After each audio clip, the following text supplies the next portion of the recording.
Баршаларыңызға ассалаумағалейкум. Соңғы күндері елімізде талқыланып жатқан Конституция, яғни жаңа ата заң жобасы келесі үшінші және одан кейінгі төртінші президентке қызмет етеді деп жатыр. Ал енді дәл осы тұрғыда келесі президенттің кім болатыны, бұл да беймәлім. Астыртын дереккөздердің айтуынша бұған мемлекеттік қызметте белсенді көрініп жүрген бірнеше азаматтардың есімі аталып жүр. Ал халықтың аузында Иманғали Тасмағамбетовтің де есімі жиі естіледі. Кремльдегі кешкі ас барысында Тасмағамбетовтің саяси карьерасы да талқыланыпты-мыс. Нұрсұлтан Назарбаевтың Кремльге жасаған биылғы жорғында АТБ банк бойынша гарантиялар, Өзбекстанды Еуразиялық одаққа ресми тартудың мүмкіндіктері мен Иманғали Тасмағамбетовтің болашағы сөз болған. Ресей протоколындағы инсайдер көп ақпаратпен бөлісе алмаса да осы негізгі үш тақырып тастарлап жеткізді. Ресейдегі Азия Тынық мұхит банкі Назарбаевқа қарайды. Соңғы жылдары банктің табысты бола бастағаны, биылғы болжам бойынша таза табысы 16 миллиард рубль шамасында болуы тиіс. Бұл 100 миллиард теңгеден де асады. Назарбаев 2028 жылдан қалдырмай барлық бизнес активтерін Ресейге шоғырландырғысы келеді. Сондықтан Қазақстанның бірінші президентіне Ресейдің санкциядан босағаны аса қажет дейді Дала Инсайт дереккөздері. Назарбаев барлық бизнес активтерін Ресейге көшіріп, оларды АТБ банк төңірегіне шоғырландырып, АТБ Групп дегендей басқарушы холдинг жасай алады. Бұл егер Қазақстанда оның активтері тым қатты қысым көре бастаған жағдайға әзірленіп қойылған сценарий. Путиннен өзі дүниеден өтіп кеткен жағдайда АТБ-ны талан-таражға салдырмай балаларының иелігінде қалдыруды сұрағаны анық. Егер Ресейге салынған санкциялар жойылатын болса, биыл 20 жасқа толған Тауман Нұрсұлтанұлы банкте иелік етуге дайын. Бірақ қазіргі жағдайда ол өзін батыс үшін токсик саналатын активтермен байланыстырғысы келмейді.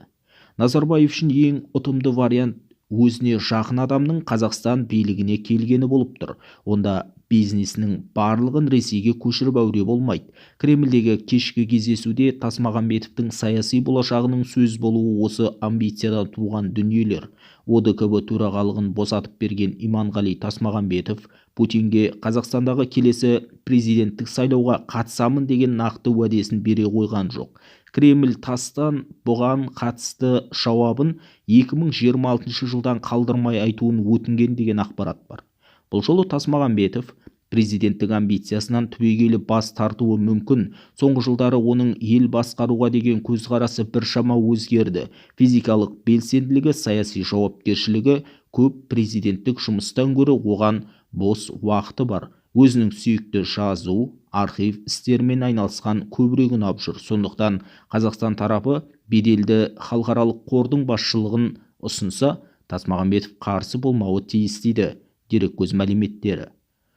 Бұл жағдайда Кремль өзінің запастағы варианты Мәулен Әшімбаевпен жұмыс істеп көруге тырысады. Мәскеудегі аналитиктер Әшімбаевтың келесі президент болуға потенциалы жоғары деп есептеп отыр. Кешкі аста Владимир Путин Өзбекстанмен интеграциясын күшейту мәселесін көтеріп, Назарбаевтың осы бағыттағы қолдауын сұраған. Әбішұлы өзбек президенті Шавкат Мирзиёевқа қаншалықты сөзі өтері белгісіз, бірақ ол уәдені орындауға тырысып, Мирзиёевқа қоңырау шалып та үлгерді. Енді Назарбаев Путинмен келесі жылы мамыр айында кездесіп, бір шай ішуге уағдаласқан. Әбішұлының оған дейін Ресей соғысын тоқтатып, санкциялар қамытын шешеді деген үміті бар. Бір нәрсені мойындау керек. Назарбаев Путинге ақыл кеңесін айтқанда үнемі тезірек бейбіт келісімге келу қажеттігін ескертіп отырады. Жалпы Назарбаев соғысуды жан тәнімен жек көретін адам. Оған бейбіт заманда өмір сүру, тыныш бизнес істеу, тірліктер мен жобалар жасау қатты ұнайды. Ал Назарбаевтың алдағы жоспары және оның келесі президенттікке келетін адамға деген көзқарасы қандай, бұл жағы белгісіз. Дегенмен біз білетін бір нұсқа бар. Үшінші президент бәрібір сол Назарбаевтың школасын, яғни сол мектепті көрген азаматтың болуы әбден ықтимал. Бұл дәл қазіргі билікте отырған адамдардың кез келгеннің арасында жүрген азамат деп ойлаймыз.